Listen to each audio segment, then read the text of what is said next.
কি রে বাবা, মাত্র বলো পাটা আমার উপরে রাখি আর উপরে রাখো, আর পা উপরে রাখার সাথে সাথে ঘুমিয়ে গেল। আত্মীর বাচ্চা রে, তুই আইসা আমার জীবনটারে তেজপাতা করে দিচ্ছিস রে। কখন যে মালিকের হাতে মার খাওয়া শুরু হয় তারও কোনো ঠিক ঠিকানা নাই রে। তবে আত্মীর বাচ্চার সমস্যা তো একটা না, পা আমার উপরে রাখছে সেটা না মেনে নিলাম, কিন্তু একটু পর পর এই কেমন জানি চিৎকার, ওরে এ বারবার এভাবে চিৎকার করলে তো আমি ভয় পেয়ে যাই রে। আত্মীর বাচ্চার জন্য ঘুমাতেও পারছি না, আমি এখানে সজাগ থাকতে পারছি না, কি যে করব।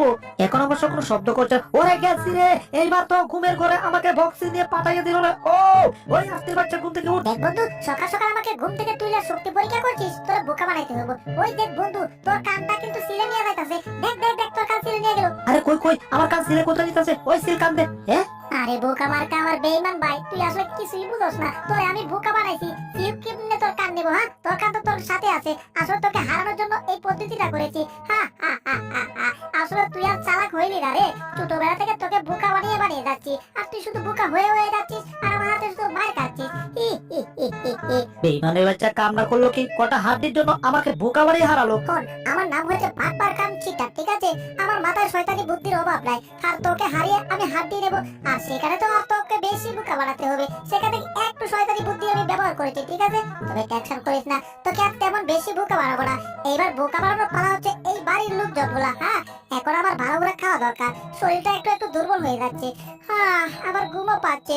ওরে বাবা রে, কি মারাইলো রে, আমার কাম করে জীবনটাকে পাতা পাতা করে দিল রে। এই যে জুস। আসলে বন্ধু, তুমি হয়তো জানো না, টমকে আমি আমার চাকর বানাইছি। আমি টমকে যা বলি টম তাই করে। এখন জুসের কথা বলছি না, দেখবা এখনই জুস নিয়ে আইতাছে একেবারে দৌড়ে। দেরি করলে পিঠা খেতে হবে, তাই তাড়াতাড়ি জুস নিয়ে জুসটা দিয়ে দিয়ে তাদের হাতে দিতে হবে। তাড়াতাড়ি এইটা দিয়েছি। আরে এটা কি করলি? এটা খাওয়ার জন্য দিলি? কাম শাস্তি, এইবার না জানি কি হয়। টমের বাচ্চা, তোরে এবার আমি নিজে পিঠা তক্তা করে লাবো কিন্তু।